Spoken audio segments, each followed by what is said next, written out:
Parfait,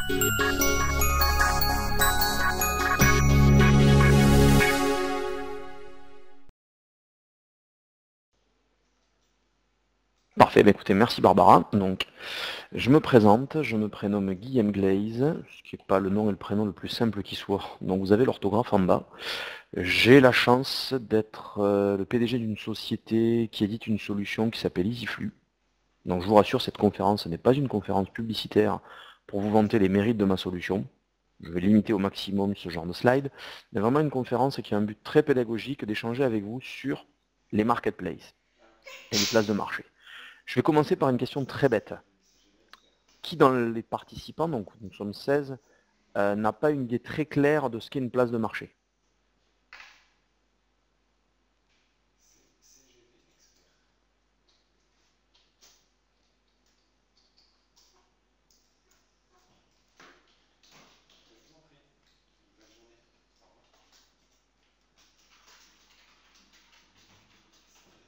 Oui, Lionel, je le pense aussi, mais c'est toujours un peu courageux. John, oui, c'est exact, c'est eBay, Amazon, par exemple, effectivement. Une place de marché, ça se caractérise, c'est un site marchand, clairement, qui se caractérise par le fait de ne pas vendre en direct les produits, mais de mettre à disposition de ces internautes les produits de marchands tels que vous. C'est-à-dire qu'en fait, votre catalogue est diffusé chez eux, la commande se fait sur la place de marché, la vente se fait dessus, donc elle transfère ensuite vers vous les informations pour que vous expédiez et que vous livriez. Donc la place de marché n'est pas un levier, un canal web marketing qui permet d'acquérir des visiteurs. Entendons-nous bien, leur finalité n'est pas de vous renvoyer de l'audience, mais de vous faire passer des commandes. On dit une place de marché sert avant tout, et je dirais dans 90% des cas, exclusivement à faire du chiffre d'affaires. Le modèle économique, parce que bien évidemment tout ceci n'est pas gratuit, de la place de marché, c'est un commissionnement sur vos ventes. Donc la place de marché n'est pas là pour vous vendre de la pub, mais uniquement des commandes. Autrement dit, si ça marche, tout le monde gagne. Si ça ne marche pas, vous arrêtez très vite. Est-ce que j'ai été clair dans cette présentation, je dirais un peu sommaire de ce qu'est une place de marché?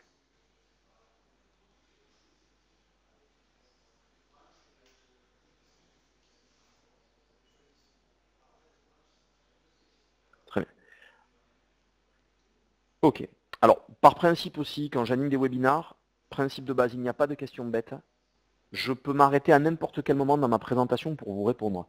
Je préfère l'interactivité et que vous ayez des questions en permanence plutôt que de les garder pour la fin. Donc je pense que Barbara nous en voudra pas si on déborde un peu sur l'horaire, c'est pas un problème. À mes yeux, en tout cas, ça n'en est pas un. Mais je préfère vraiment qu'on échange ensemble. Donc je passe au slide suivant. Celui-là, à part mon nom, mon prénom et le numéro de téléphone, n'ayant pas grand intérêt. Voilà. Pourquoi est-ce qu'on s'intéresse véritablement aux places de marché aujourd'hui en France? Tout simplement parce que sur les 2 dernières années, c'est pour moi l'évolution majeure du e-commerce sur le mode de distribution. Quelques chiffres clés. 30% des internautes ont acheté sur une place de marché au cours des 6 derniers mois. Ça vous donne une idée. Autre chiffre clé, on le résume au top 5, mais c'est vrai essentiellement pour le top 15. Les plus gros sites e-commerce en France sont des places de marché. Alors je voyais tout à l'heure, on parlait d'Amazon, effectivement, on peut parler de Cdiscount, qui est une marketplace extrêmement performante, la Fnac, eBay, Price Minister, Rue du Commerce, mais également La Redoute, Brandalé, Nature et Découverte, Darty, Mister Gooddeal et j'en passe. Les plus gros sites e-commerce aujourd'hui sont des marketplaces. Ce sont des leviers qui sont devenus incontournables. Quand vous regardez un peu l'audience des marketplaces, quand on cumule par jour, on arrive à plusieurs millions de visiteurs. Donc j'aurais tendance à dire de manière un peu provocatrice, si vous avez déjà plusieurs millions de visiteurs sur votre site, à la limite, vous n'avez pas besoin de cette présentation. Si ce n'est pas le cas, ce que je vais vous présenter a peut-être un intérêt pour vous. Voilà. Est-ce que là, pour l'instant, sur ces sites, sur ces chiffres et sur ces sites, ça éveille quelques questions pour vous? Ou est-ce que c'est clair?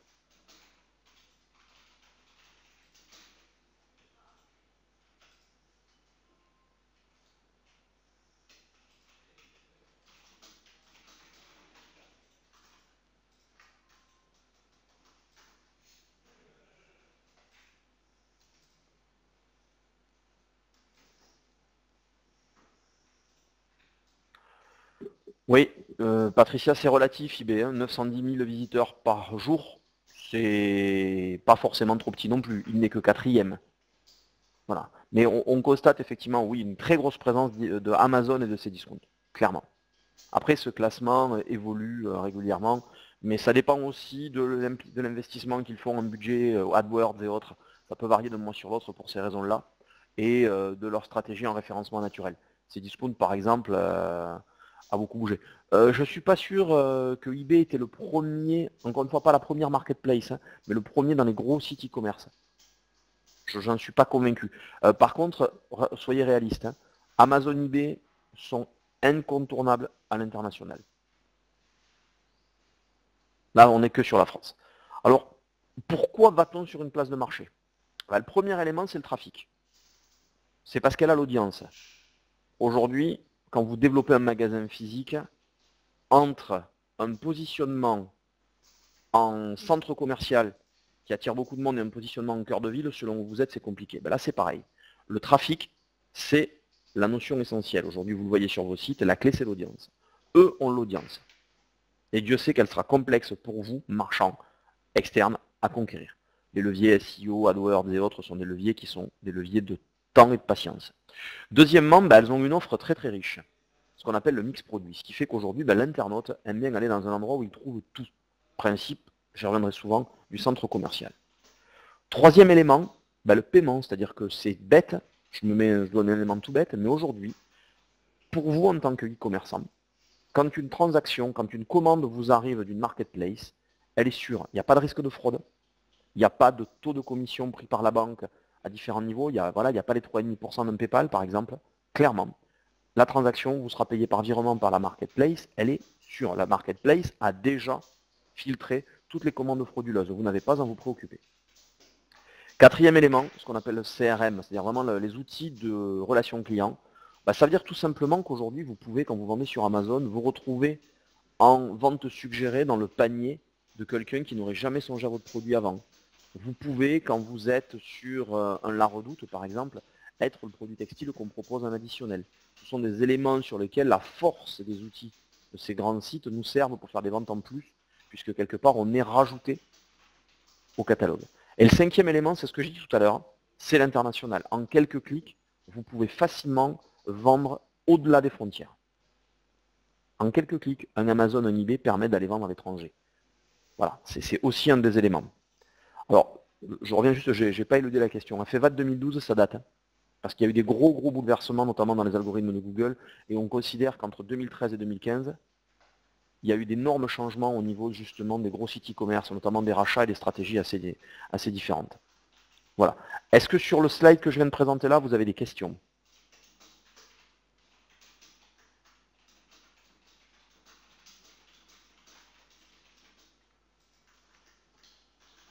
Est-ce que tout est clair pour vous? Et je passe au slide suivant.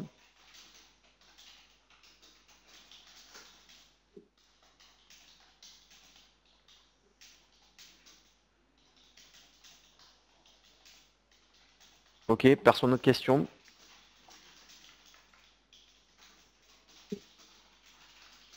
Parfait. Donc, je passe à la suite. Alors, autre élément. Bon, là, je vais me faire un peu de publicité pour nous, excusez-moi. On publie tous les ans une étude. Vous avez le lien de téléchargement de cette étude, où on analyse le positionnement en référencement naturel des marketplaces. Ce qui veut dire qu'on est allé chercher, on a analysé 30 secteurs de la distribution. Là, je vous ai fait un focus sur les articles de sport. On a analysé 10 000 mots-clés. Ça fait à peu près 240 000 requêtes. Et on a remarqué que les marketplaces étaient très présentes sur la première page de Google.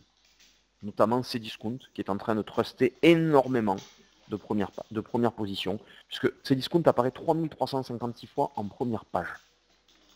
Ça veut dire aussi, alors j'enlève ma casquette d'EasyFlux un instant, moi la société que j'ai créée, qui s'appelle Cible Web à la base, j'ai créé cette société en 2001, nous sommes à la base un référenceur. Donc c'est un métier que nous ne faisons plus, mais que nous connaissons relativement bien. Ça veut dire surtout quand on voit ça, que les places de marché sont très présentes en référencement naturel. Et que je ne vais pas non plus casser les mythes et les rêves de certains, il sera dans bien des cas impossible, je dis bien impossible, si vous êtes sur un secteur où elles sont présentes en première page, d'imaginer passer devant elles. Je ne dis pas que ce ne sera pas possible. Dans certains cas marginaux, vous pourrez peut-être y arriver, mais la plupart du temps, vous n'y arriverez jamais. Donc clairement, ça veut dire qu'aujourd'hui, quand on se lance, mieux vaut regarder sur le secteur dans lequel on est, comment elles sont positionnées, avant de se dire je vais lancer un site, je vais investir des milliers d'euros en référencement naturel. Je donne cet exemple-là parce qu'il est en général dans l'état d'esprit des e-commerçants quelque chose de très fréquent, et aller au-devant d'un échec. Parce que par définition, quand vous avez un Cdiscount, un Amazon, un Rue du Commerce, un Price Minister, un La Redoute, un eBay, un Spartoo, c'est très compliqué d'aller passer devant ces gens-là. Donc là, je vais m'adresser aux e-commerçants que vous êtes. Est-ce que vous avez déjà fait ce constat de votre côté, en tant que e-commerçant?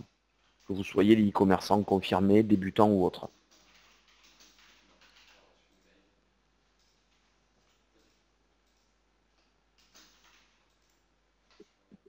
Alors Hugo, dans votre secteur, c'est intéressant. Est-ce que vous accepteriez de nous en dire un peu plus sur votre secteur? Qu'est-ce que vous commercialisez comme produit?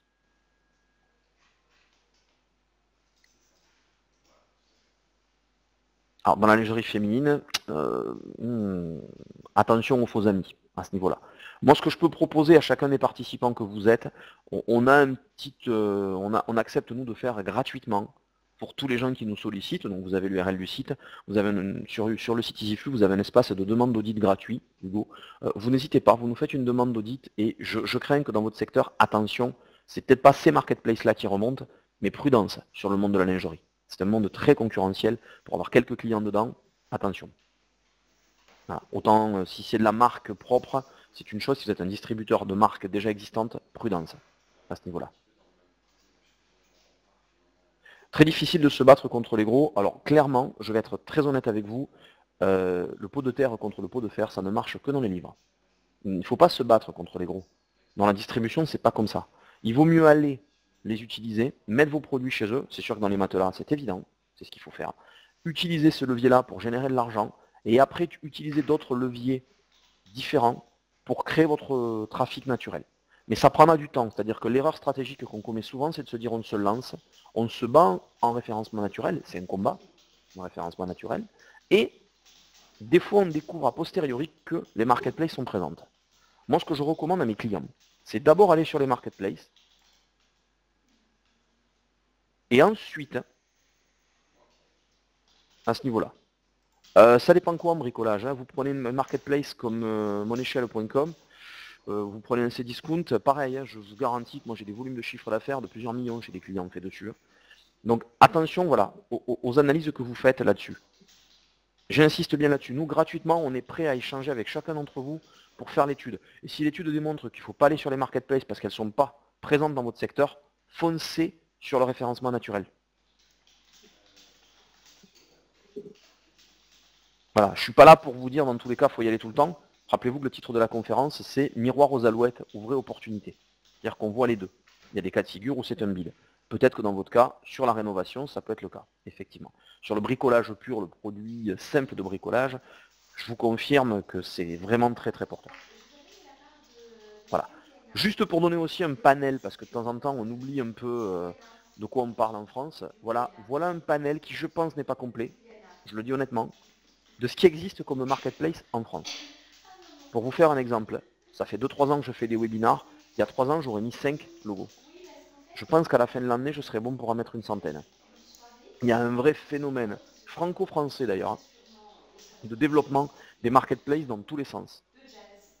Cdiscount est en train d'en développer 4 ou 5 en plus de Cdiscount. Bon, Corner Déco, Comptoir Santé, il y en a d'autres. Voilà, vous avez énormément de places de marché. Et s'il y a bien un conseil que je peux vous donner, c'est très très très très vite, soyez sur toutes. En tout cas, toutes celles qui vous prennent, qui acceptent de vous. Tout le monde ne prend pas tout le monde. Soyez sur un maximum de marketplace. Ne vous limitez jamais à une ou deux parce qu'elles marchent. Jamais, jamais, jamais. C'est un conseil business. Ne vous limitez surtout pas en nombre de marketplaces. Voilà, j'espère que ce slide peut vous aider à y voir plus clair. Vous voyez, Nature et Découverte, un Galerie Lafayette, un Spartoo, un Boulanger, un Wizachat, un Mister Good Deal, il y a vraiment de tout. Voilà. Pour l'instant, ça va pour tout le monde, je ne suis pas trop sur un hors-sujet. On avance, on continue. J'essaie de faire une intervention sans tabou. Donc vraiment, n'hésitez pas avec les questions. Il n'y a aucun souci.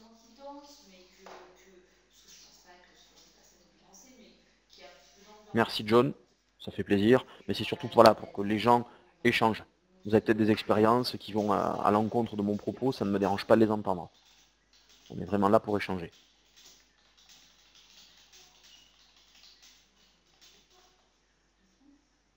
Donc c'est bon, je peux passer au slide suivant. Ok pour tout le monde. Allez, en avant. Voilà. Alors déjà, règle de base. Je vous rappelle que vous faites du commerce. Oubliez les aspects techniques, oubliez ce côté-là. Voilà. L'informatique, ça est un outil. Oubliez-le tout le temps. Vous faites du commerce. Soyez donc malin et opportuniste. Ce sont des éléments clés du commerce. Il n'y a pas de budgétisation, Philippe, justement. Il n'y a rien à budgétiser sur les places de marché. Budgétiser, ça voudrait dire qu'on alloue une somme. Voilà une excellente question. On alloue une somme préalable pour aller sur ces supports. La seule chose qui compte, c'est se dire la marketplace, elle me prendra une commission sur mes ventes. Donc ce n'est pas un budget, puisque ce sera une part variable sur le chiffre d'affaires que je vais générer. Si vous voulez, je vous donne un taux. Oui, enfin Hugo, l'abonnement, oui, l'abonnement aussi. C'est tout à fait vrai. Mais je vais aller plus loin dans mon propos, si vous me permettez, vous expliquer à quel point l'abonnement est un détail. La commission que va prendre la marketplace, c'est en général là que les gens commencent à tousser, va se situer en moyenne, donc j'insiste bien, c'est une moyenne que je vous donne, toute marketplace confondue, tout secteur confondu, autour de 13 à 15%. Voilà. Grosso modo, la marketplace, elle va vous coûter entre 13 et 15% par commande. L'abonnement, Hugo, c'est un détail. Si le problème de l'abonnement, c'est qu'il est trop élevé, c'est que déjà votre business a un problème. Voilà, merci, c'est à peu près ce que j'ai en tête. Voilà, clairement, de la même manière que nous, EasyFlux, on a un coût, je ne suis pas gratuit, je ne suis pas philanthrope, les coûts fixes, quand on travaille sur des marketplaces, doivent être un détail. S'ils ne sont pas un détail et qu'ils vous posent un souci financier, c'est que vous avez un problème sur votre activité. De la même manière, le taux de commission, à 15-16%, de toute façon, n'est pas négociable. N'ira pas en baissant, je vous le dis tout de suite, les marketplaces iront en montant leur taux, elles ne le baisseront jamais. C'est comme ça. Ça veut dire aussi que, soyons réalistes, sinon c'est que vous êtes mal accompagné, notamment par vos experts comptables. Aujourd'hui, pour aller sur Internet, comme pour aller sur le négoce, le commerce en règle générale, il faut avoir des produits avec un taux de marge autour de 30%. Bien évidemment, Philippe, tout à fait. Tout à fait. Maintenant voilà, je vous dis, normalement vous devriez avoir sur un produit classique 30%. Vincent, est-ce qu'on récupère l'intégralité des informations du client qui commande? Oui, toutes celles qui servent à expédier.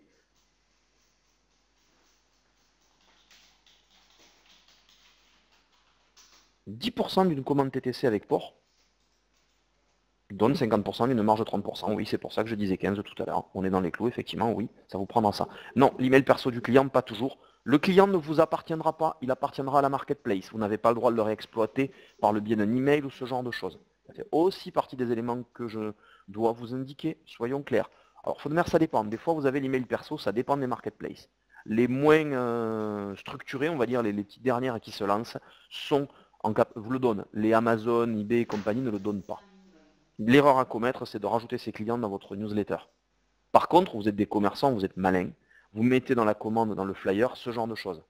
Vous mettez dans la commande que vous expédiez un flyer qui vous met en avant, qui invite les clients à commander chez vous. Vous trouvez un moyen de le recapitaliser derrière, le client. Ça ne pose pas de souci. Encore une fois, soyez malins et opportunistes. Voilà. Donc j'insiste bien, tous les produits sont commercialisables. Je ne dis pas que tout se vendra tout le temps, vous avez fait l'expérience et vous êtes arrivé à la conclusion que ça ne marchait pas pour vous, mais vous avez eu l'intelligence de le faire. Alors pourquoi les offres personnalisables ne le sont pas? Parce qu'elles sont complexes dans la commercialisation. Le bijou sur mesure va poser un problème de à quel moment on personnalise. Un process de commande sur ces discounts, il n'y a pas la personnalisation. Ça ne les intéresse pas. Mais quelque part, Lionel, ça veut dire que vous avez, à contrario, l'avantage de pouvoir travailler en référencement naturel. Ce qui n'est pas forcément plus mal. Vous pouvez aller tester tous les produits. Après, Lionel, j'ai eu le cas un jour de quelqu'un qui vendait des bracelets, qui m'a dit, je vais mettre en avant tous les motifs, tous les prénoms possibles. Voilà. Pensez stratégiquement à regarder si vous mettez vos produits, vos meilleures ventes pour faire de la rotation de stock accrue, ou des produits plus difficiles à trouver. C'est des choix que vous allez mettre selon vos stratégies. Vous pouvez avoir un fonds de stock dont vous n'arrivez pas à vous débarrasser, c'est intéressant de le mettre sur les marketplaces. Vous pouvez à contrario avoir un fournisseur qui vous propose un lot de produits. Vous pouvez, dans ce cas-là, vous dire, celui-là je le prends. Ce pas des produits que je vais écouler facilement sur mon site, mais sur les marketplaces, ça peut cartonner. Donc vous pouvez avoir cette stratégie-là. Il y a vraiment toutes les politiques commerciales possibles en fonction de ce que vous vendez. Voilà. Autre élément, Les premiers sont toujours les mieux servis. Quand une marketplace vous sollicite en vous disant je veux ouvrir une catégorie, qu'est-ce que vous en pensez, est-ce que ça vous intéresse? Testez-le. Il y a une réputation qui se crée sur la marketplace, il y a une ancienneté qui va jouer, donc soyez encore une fois dans l'opportunisme. Très souvent, moi j'ai des clients qui ont tendance à trop réfléchir. C'est pas grave, mais des fois on réfléchit, on se pose des questions existentielles au lieu de se dire on y va, on teste, on arrête et si ça marche pas. Il n'y a pas d'engagement dans le temps. Il n'y a aucun engagement dans le temps. Testez-le. Si ça ne marche pas, arrêtez. En 2-3 mois, vous êtes fixé. Vous savez où vous en êtes. Normalement, ce qu'on voit, c'est que la première année, on galère un peu parce que on teste, on voit un petit peu ce qui se passe. La deuxième année, on achète mieux. Ce n'est que du commerce. On gère mieux ses stocks. Et surtout, on actualise plusieurs fois par jour ses stocks pour limiter les erreurs. Techniquement, avec WoozyShop, ça ne pose pas de souci de le faire. C'est un des éléments clés. Limiter le risque d'erreur. Le succès s'accompagnera forcément de risque de rupture de stock. C'est évident. Il faut juste savoir le gérer. Encore une fois, il n'y a rien de grave. Encore une fois, on ne s'arrête pas à un propos d'informaticien. Si les informaticiens faisaient du commerce, ça se saurait. Voilà, je précise, je suis informaticien à la base. Je ne rentre pas dans un débat de clocher, mais clairement, vous êtes là pour faire du commerce. Vous êtes là pour que ça marche. Si au pire des cas, il faut renseigner des choses à la main sur une marketplace et qu'elle vous fait 10 commandes par jour, je pense qu'on a tous l'intelligence de dire, eh bien, tant pis, on le fait. Je ne dis pas que ça doit se faire tout le temps comme ça, mais tant pis, il faut le faire à un moment. Voilà, ne vous arrêtez pas qu'aux enjeux techniques. Est-ce que jusque-là, je suis clair pour tout le monde?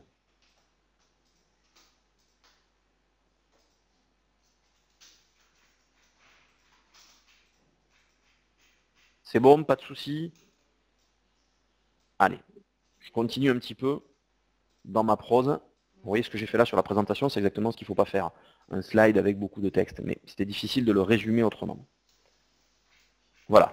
C'est là que quelque part, il y a un enjeu un peu technique, mais automatisé. C'est qu'on transfère un catalogue sur la place de marché, donc on transfère des informations. Qu'est-ce qu'on transfère? Un nom de produit, un prix, un frais de port, une image. Des éléments qu'on va aller, alors je me fais l'avocat du diable, nous les intégrateurs de flux, ce métier-là, qui est ce métier de logiciel qui permet d'aller diffuser sur des marketplaces et des supports, on va les se plugger, donc se connecter automatiquement sous WoozyShop, récupérer ces informations-là. Je vous laisserai vous rapprocher de l'équipe WoozyShop, il n'y a aucun problème à notre niveau, ça se fait tout seul. Clairement, il faudra bien catégoriser, il faudra bien dire à quel endroit je veux mettre mes produits sur la marketplace pour être bien présent. Il faudra bien travailler les images, comme vous les travaillez bien sur votre site, c'est encore plus important sur la marketplace, parce que sur votre site, il y a un élément qui est votre site internet, qui est son graphisme. Là, on ne l'a plus, on n'a que l'image brute. Donc c'est important de mettre en valeur l'image pour qu'elle donne envie. Il faudra travailler ces descriptions. Pour deux raisons. À la fois, pour éviter, si on a un bon référencement, de le casser en donnant trop de grains à moudre aux places de marché, et à contrario, quand on est sur un marché de niche, pour donner plus d'informations qui permettront la vente. Il y aura un élément clé, ce sont ce qu'on appelle les attributs, qui sont les éléments qui définissent vos produits. Un t-shirt, il est de telle matière, telle taille, tel type de lavage, tel type de motif, et ainsi de suite. Parce que plus vous renseignerez ça, plus vous serez précis dans la navigation au sein de la marketplace pour arriver jusqu'à la vente. Enfin, le dernier point, le code EAN sera un élément clé. Qui n'est pas au courant de ce qu'est un code EAN?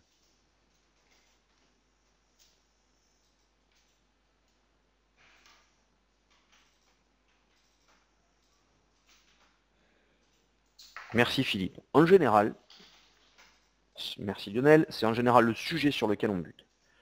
Voilà, la faute de mer, c'est exactement ça avec GS1, donc vous allez pouvoir confirmer si je dis une bêtise ou pas. Le code EAN, c'est le code à 13 chiffres qui définit votre produit, l'équivalent du code barre si vous préférez. Pour qu'un produit se vende sur une marketplace, alors on va oublier les exceptions de type Etsy, produits personnalisés et autres, il doit avoir un code EAN. Ce code EAN est propre au produit, donc il est fourni par le fabricant, pas normalement par le distributeur, vous devez l'avoir en amont. Le seul cas, c'est quand vous êtes importateur de produits, notamment de Chine, il vous faudra les demander. Le code EAN ne s'invente pas. Il n'est délivré en France que par un seul organisme qui s'appelle GS1, qui est là pour vous dire, voilà, le code EAN de votre produit, ce sera ça. Puisque par définition, les codes EAN fonctionnent par plage de valeur, et qu'on sait que, par exemple, dans les matelas, ça va de telle valeur à telle valeur. Donc le code EAN, je vous appelez faute de mer, si vous me permettez, que vous avez pour votre produit, vous est propre. Sauf si vous êtes un revendeur, à ce moment-là. Quand vous fabriquez vos produits, vous allez voir GS1 qui va vous délivrer votre code EAN. Voilà, tout simplement. Non. Non, faute de mer. Si vous recréez vos propres EAN, ça pose un autre problème. Autant aller, si vous êtes votre propre fabricant de produits, j'ai dit, il faut aller chercher GS1. Voilà, et donc, si vous êtes un distributeur, créer vos propres EAN pose un problème, c'est qu'après vous n'êtes pas matché sur les bonnes fiches. Vous n'êtes plus dans la comparaison de produits au niveau de l'internaute, ça pose des problèmes énormes. Comme utiliser des codes EAN, voilà, ok, très bien. Comme utiliser des codes EAN qui sont ceux d'autres produits, ça pose d'autres problèmes. GS1, vous cherchez sur internet, c'est le seul organisme en France qui est habilité à délivrer des codes EAN. Nous, après, même si vous ne les mettez pas dans EasyShop et que vous les avez dans un tableau Excel, vous nous les faites passer, on les intègre, on s'en fout. Mais par contre, il n'y a qu'un seul organisme en France qui peut vous fournir des codes EAN.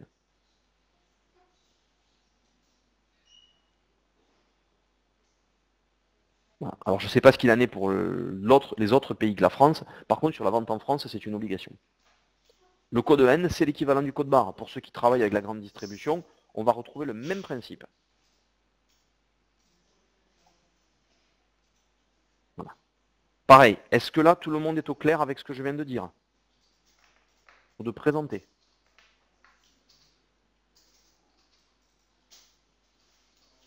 C'est bon? Pas de commentaires particuliers, d'expérience à apporter ou autre? Ça va? Pour l'instant, ça vous convient comme intervention? On est un peu plus de la moitié des slides. Le reste sera vraiment délivré lié à l'échange qu'on va avoir ensemble. Donc, ok. Donc là, je veux m'assurer que personne ne se sent laissé pour compte ou que n'a pas l'impression de perdre son temps. C'est important.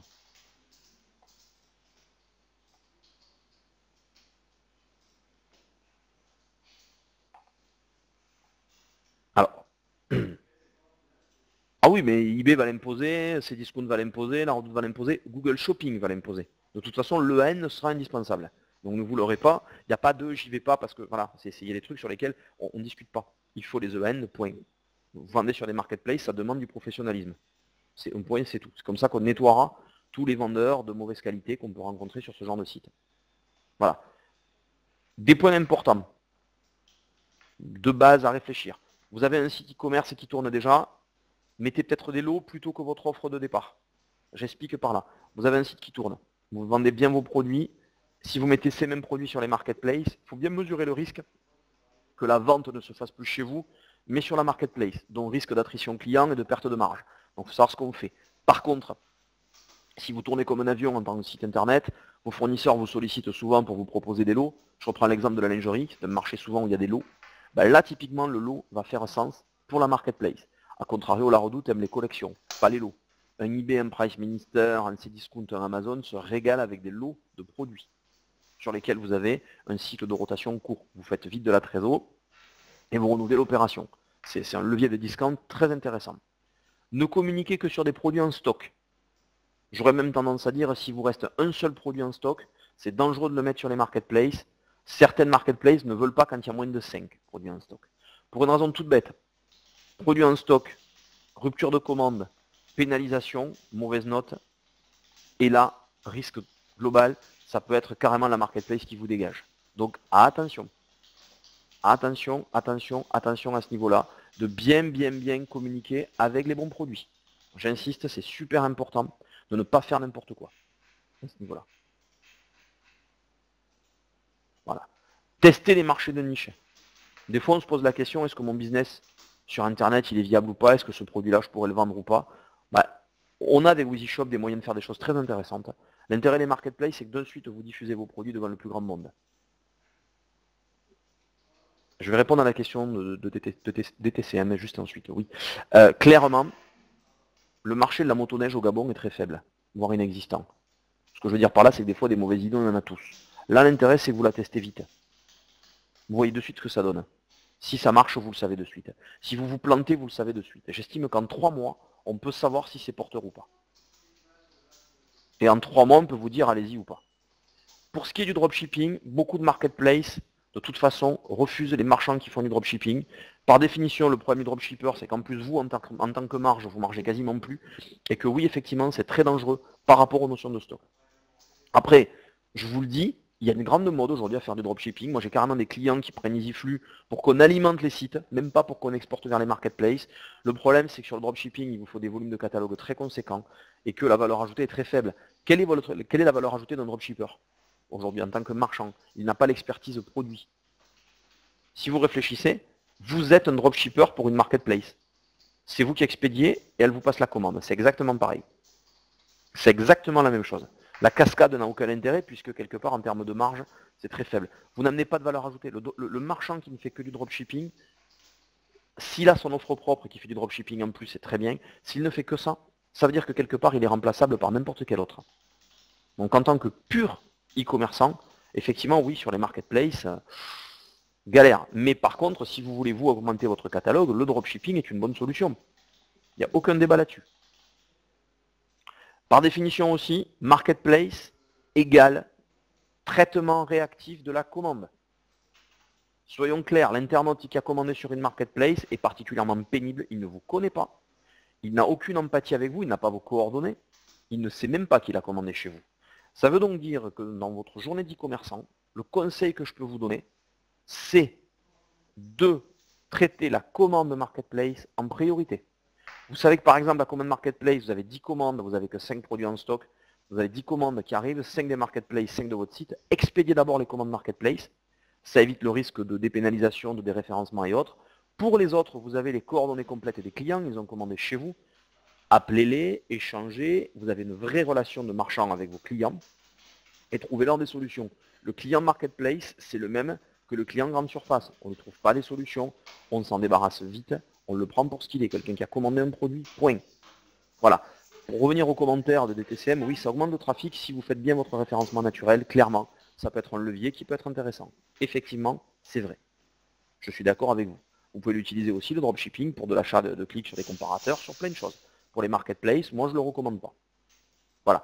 Comme vous le sentez, effectivement, voilà, un des facteurs clés, c'est la bonne synchronisation entre tous les canaux. Ne vous leurrez pas, les problèmes de stock arriveront toujours. C'est normal. Si vous avez des magasins, un ou plusieurs magasins physiques, un site internet et vous allez sur des marketplaces en plus, le produit, forcément, il vend, on ne va pas refuser une vente quand elle arrive, donc on a forcément des risques de rupture. Ce qui compte, c'est de les limiter en synchronisant fréquemment. On ne pourra pas faire du temps réel, c'est complètement illusoire. Maintenant, on peut limiter les risques au maximum. Est-ce que c'est clair pour tout le monde à ce niveau-là? Là, on commence à rentrer pour moi dans des choses qui sont un peu des fondamentaux du commerce. On est au-delà de toute notion technique.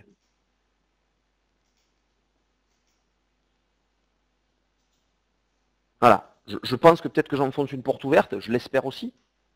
C'est rassurant. Alors, Faudemer, par définition, la vente flash sur ces discounts, depuis l'interface WeezyShop, non, depuis chez nous, je ne sais pas. Par définition, la vente flash sur ces discounts, justement, je vais venir juste après, c'est quelque chose que vous allez définir avec eux sur quelques produits. Dans tous les cas, la commande remontera, oui. Est-ce que vous allez pouvoir activer le produit en vente flash? Je ne pourrais pas vous le confirmer, ni chez WeezyShop, ni chez nous, parce que pour moi, c'est une négo que vous faites avec votre interlocuteur chez Cdiscount. Mais par contre, est-ce que ça remontera dans l'interface? Oui, sans aucun problème. Faudemer, aucun souci. Toutes les commandes Cdiscount remonteront dans l'interface WeezyShop, à travers EasyFlux en tout cas. Je ne peux parler que de ce que je connais. WeezyShop n'est pas interfacé qu'avec nous, donc voilà, dans mon cas, oui. Après, justement, le prochain slide va être vraiment orienté vers ça. Voilà. Après, soyons clairs, restez vigilants. Je vous rappelle un détail, la marketplace n'est pas votre amie. Elle vous dégagera comme elle vous a pris. D'accord? Soyons vraiment au clair avec ça. Aujourd'hui, la place de marché est liée à la grande distribution. Elle a des process identiques à la grande distribution ou à un centre commercial. Je prends le parallèle rapide. Un centre commercial, pour moi, c'est le fonctionnement d'eBay ou de Price Minister. eBay ou Price Minister ne font pas de vente en propre, à part les vôtres. Ça veut dire que quelque part, elles sont là pour créer de l'animation commerciale. Donc, il faut toujours avoir un lien avec le chef de rayon de votre catégorie sur la place de marché. Il ne faut pas hésiter à décrocher son téléphone, à appeler en tant que marchand pour avoir cet interlocuteur, pour justement pouvoir créer de l'animation commerciale. Process d'un centre commercial, seul loyer avec un montant fixe et un variable sur les ventes, c'est pareil. Les autres marketplaces sont liés à la grande distrie. Cdiscount, c'est le groupe Casino. La Redoute, c'est la vente par la VPC, c'est un gros groupe. Nature et Découverte, c'est un gros groupe de grande distribution aussi. D'accord? Donc ça veut dire qu'ils vous traiteront en tant que marchand comme des fournisseurs de la grande distribution. Leurs exigences iront toujours crescendo. En termes de délai de traitement, en termes de stock, en termes d'informations à transmettre, sachez-le, ne soyez pas dupes. Ne faites pas preuve d'immaturité à penser que la marketplace est votre ami. Je vais vous donner un exemple. J'ai un de mes clients qui a travaillé avec une marketplace textile il y a 2 ans de ça. Voilà, 2 ans bien tapés. Vente de produits d'été. Maillot de bain en l'occurrence. La marketplace a fait un carton. 1 million d'euros en un mois. On n'avait jamais vu ça, eux non plus. Voilà, c'était une vraie galère à gérer. Et pour eux, et pour nous, et pour la marketplace. Techniquement, je crois qu'aucun de nous n'était prêt à ça. Vous savez ce que lui a fait la marketplace en septembre en réunion? Il a dit, monsieur, vu le chiffre d'affaires que vous représentez chez nous, vous comprendrez qu'on va référencer aussi votre principal concurrent parce que vous êtes trop dangereux pour nous. Voilà, ça vous en dit long à tous sur leur état d'esprit. Voilà, j'espère que je ne vous ai pas perdu par mon propos. Tout le monde me suit à ce niveau-là.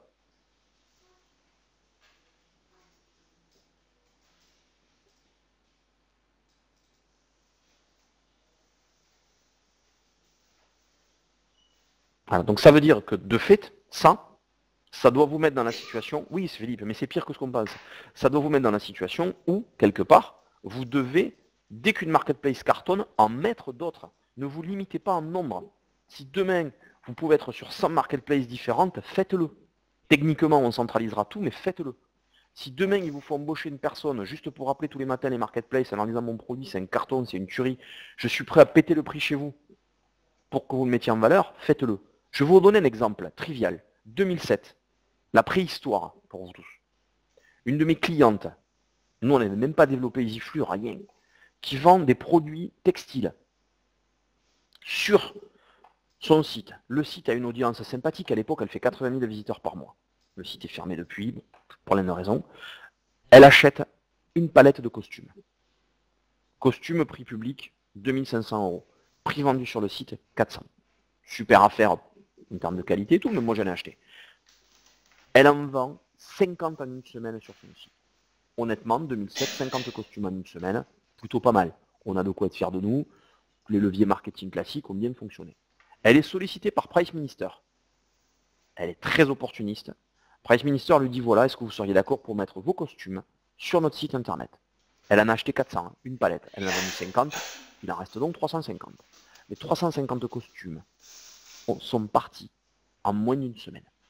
Simplement parce qu'elle a été mise en avant dans la catégorie textile de Price Minister à ce moment-là. Voilà, ça vous donne une idée de ce que j'appelle le poids des marketplaces.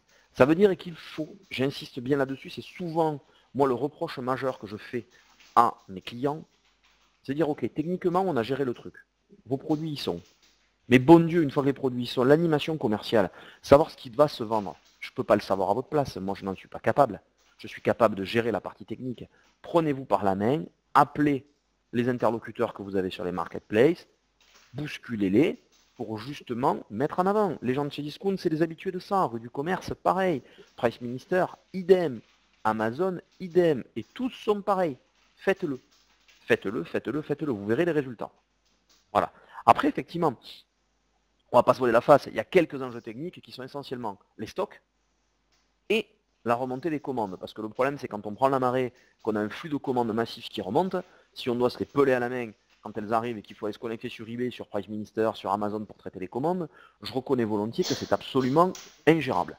C'est en ça que l'on sert. Voilà. Après, j'insiste, on comptera bientôt 100 marketplaces en France, profitez-en. Testez l'international, c'est le moyen le plus sûr. Vous mettez en 3 clics, vous y êtes, ça vous évite d'investir du budget dans une langue que vous ne maîtrisez pas. Voilà. Est-ce que par rapport à ce slide, vous avez des commentaires ?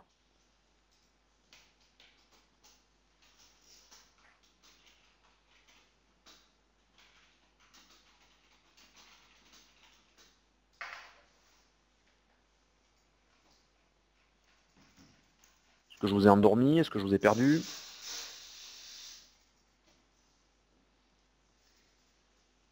Non, Patricia, il n'y a pas une image bas de gamme. Quand vous allez vendre sur Galerie Lafayette ou La Redoute, il n'y a pas une image bas de gamme.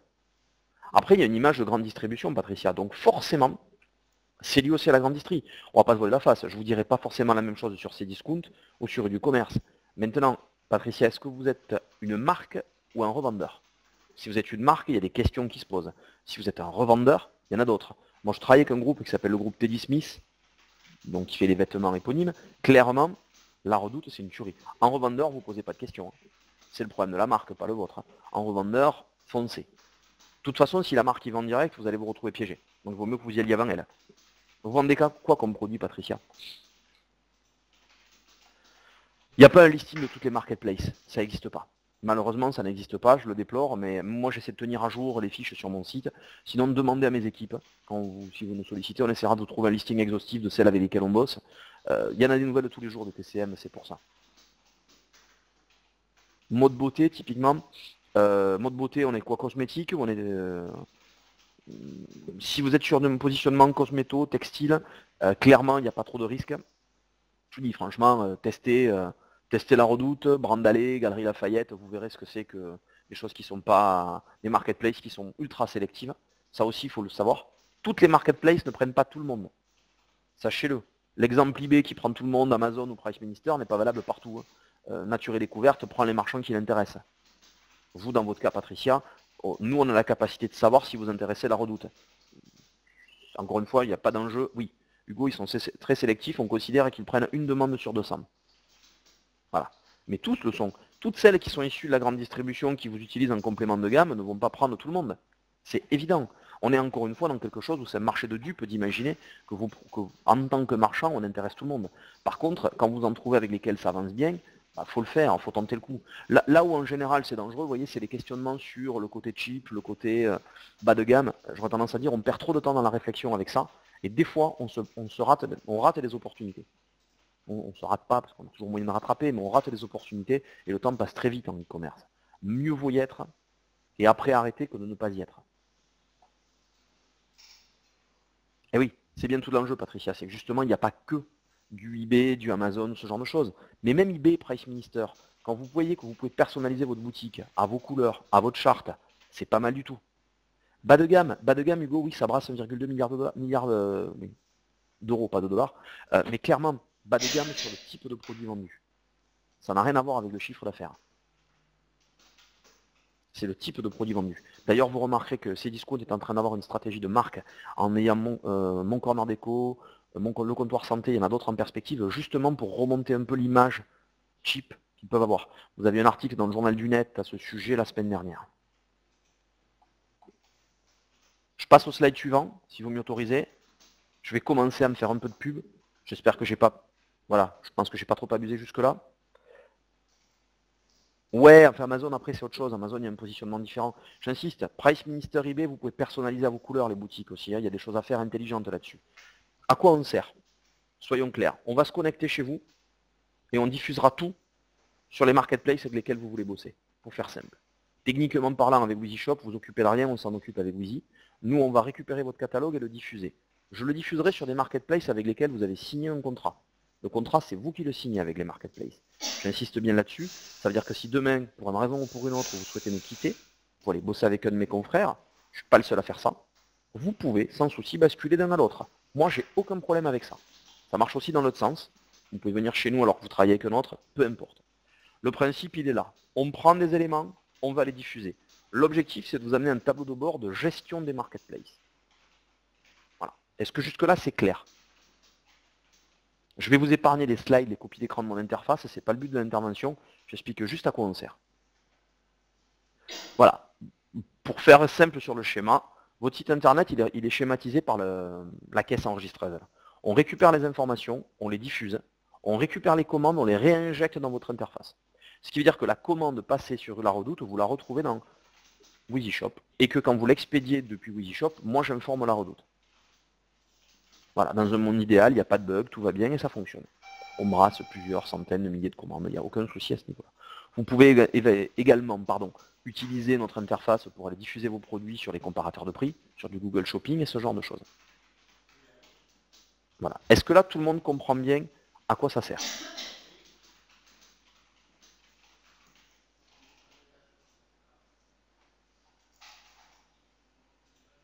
Non, Hugo.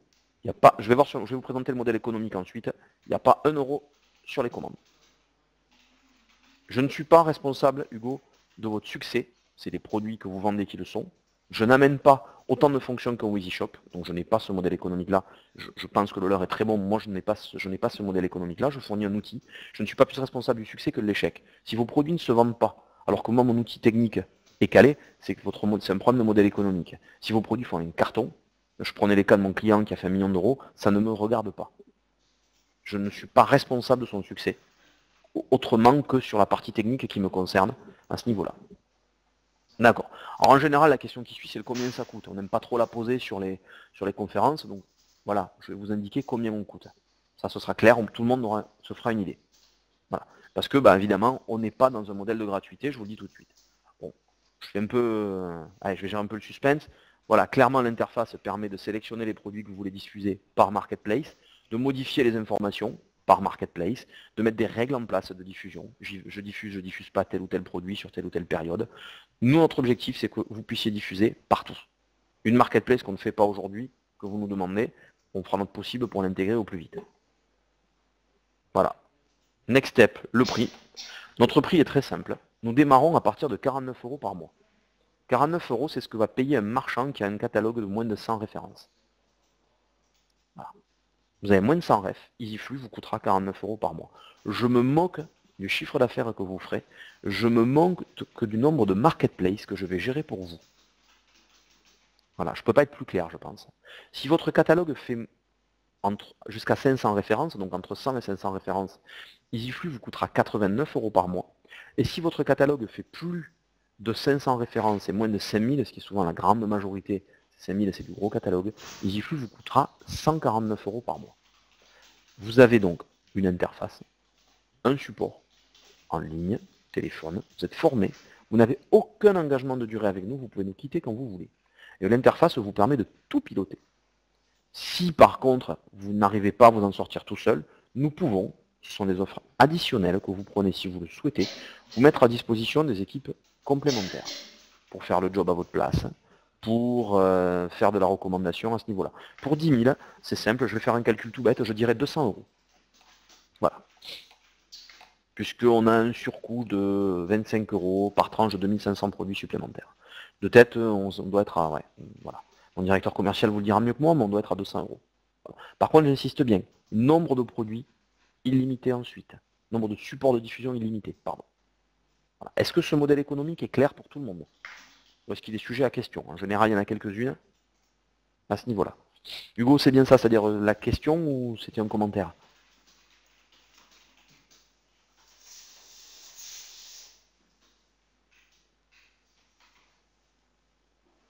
Ah oui, oui, c'est notre modèle économique depuis toujours. J'insiste aussi, je ne suis pas le seul acteur du marché à faire cela. Je n'ai pas, j'entre rarement dans la. Je dirais, je déteste la comparaison avec mes confrères quand ils ne sont pas là pour répondre. Notre modèle économique est ainsi depuis toujours. Voilà, on ne s'est pas calé sur d'autres. Le côté plateforme illimitée, ça a toujours été dans notre ADN. C'est comme ça. Voilà, ça fait partie des points sur lesquels on est. Si on passe par Wheezy, il faut rajouter quoi?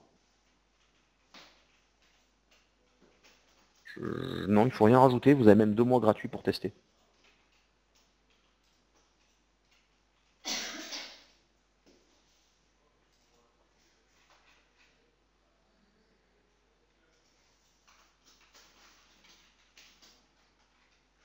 J'attends je sais pas si votre question était terminée. C'est à voir avec WheezyShop, c'est celle de WheezyShop. Moi, elle ne me regarde pas. C'est l'outil de WheezyShop que vous utilisez. Ça, après, il faut le voir avec eux. Par contre, voilà, nous ne générons pas de coûts supplémentaires parce que vous êtes sur WheezyShop que ce que je vous ai indiqué. Car vous êtes un marchand avec moins de 100 références. EasyFlux vous coûtera 49 € par mois et vous aurez 2 mois de gratuité pour tester. Je vais être très honnête avec vous. Normalement, en 3 mois, vous savez si vous vendez ou pas sur le marketplace. 3 mois, c'est le temps que vous caliez, que tout soit prêt, que tout soit bien mis en place. On voit de suite si ça marche ou pas. C'est très rare qu'il faille un an pour s'en rendre compte. Donc le risque financier est très faible. Et si effectivement la somme présentée est trop chère, c'est que le problème vient quelque part de l'activité en soi que vous avez, pas tellement de la partie marketplace. Est-ce que, voilà, la présentation que j'ai faite, par rapport à la question de tout à l'heure de la budgétisation, est-ce que ça clarifie un peu les choses?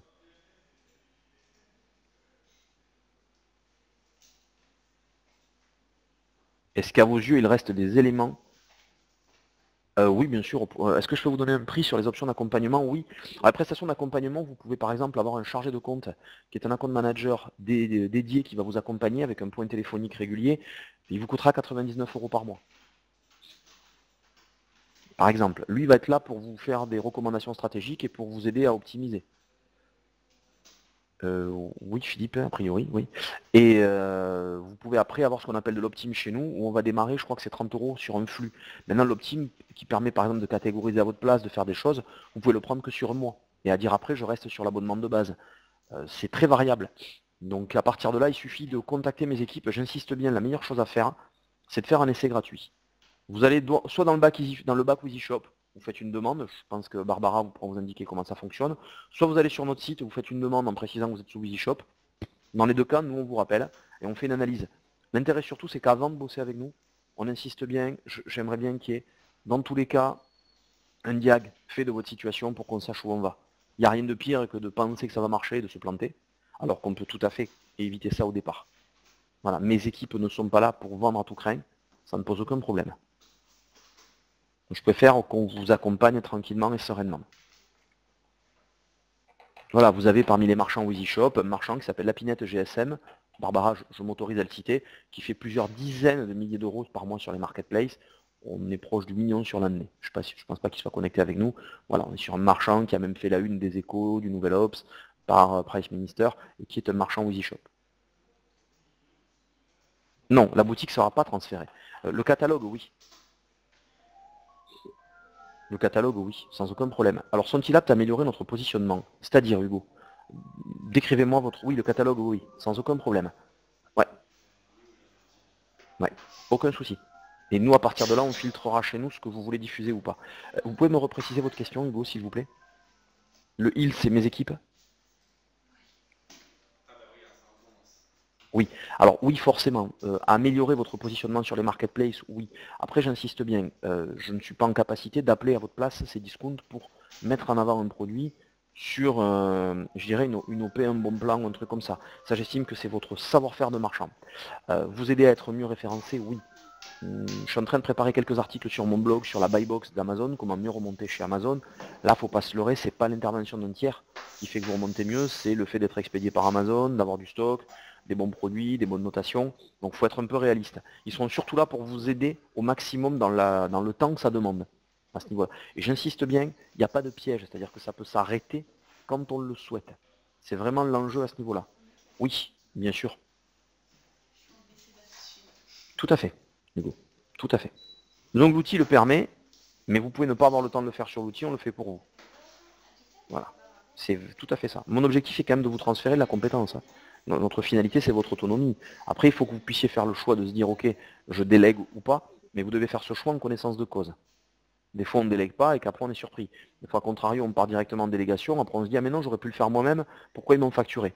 Donc j'insiste bien, mes collaborateurs en amont qui vous font les démos ne vous poussent pas à prendre les options, vous les présentent. C'est en fonction de votre stratégie, de votre orientation qu'ils vous le diront. Voilà, il faut qu'on soit vraiment au clair là-dessus.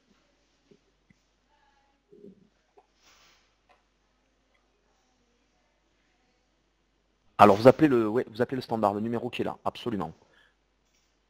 Voilà. Je ne vous cache pas, Philippe, sans me faire de faux orgueil, on est un peu victime du succès, donc je ne peux pas vous promettre que là, avec un pont de 3 jours qui s'avance, on pourra vous répondre d'ici la fin de la semaine, mais dans tous les cas, ou vous appelez, vous faites une demande sur le site, dans tous les cas, on rappelle tout le monde. C'est un principe chez nous. Il y a toujours un appel téléphonique qui est fait aux gens qui nous sollicitent. On veut débroussailler le terrain avec vous, de façon à ne pas aller dans le vide. Ça ne sert à rien.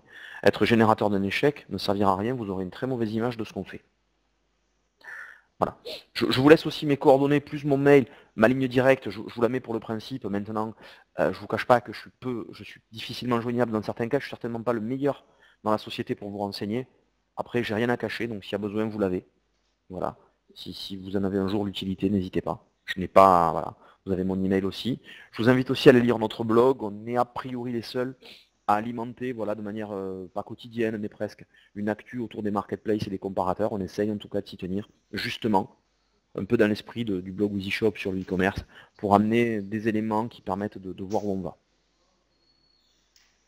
Je suis dans quelle ville? Alors, j'aurais du mal à vous dire qu'avec mon accent, je suis caché dans le nord. Donc, je suis dans une ville qui a été très médiatisée ces derniers jours. J'en ai pas très honte, mais c'est ainsi, je suis à Béziers. Donc, vous devez tous connaître mon maire qui fait un petit peu la une des médias à ce niveau-là. Voilà. Donc, je suis basé à Béziers. Voilà. Je suis basé dans le sud. Après, je pense que ça, vous l'aviez tous deviné. Après, voilà, pour vous donner quelques éléments de rassurance, Cible Web est une vieille dame qui existe depuis 2001, que j'ai créée bon, il y a 15 ans de fait.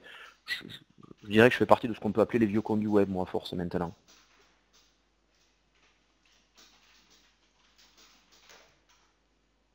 Voilà. Donc si vous avez d'autres questions, je suis à votre disposition, on peut continuer, j'ai pas de contrainte de temps, donc n'hésitez pas. Le garçon, vous parliez de qui? De moi, j'en suis flatté si c'est le cas. Des gens qu'on a médiatisés, ça vous comprendrez que je ne commente pas. Voilà, donc à vous de voir, effectivement, je suis encore à votre disposition, si vous avez des questions, n'hésitez pas. Je suis vraiment là, encore quelques minutes à vous. N'hésitez pas Hugo, n'hésitez pas.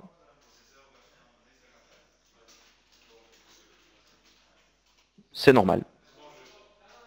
Après si, voilà, si vous le souhaitez, je vous libère, vous avez mes coordonnées si vous avez des questions que vous n'avez pas osé poser pendant l'intervention.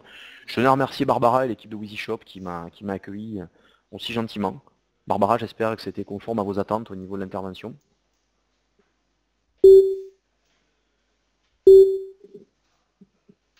Et il me reste à vous souhaiter une bonne journée à tous.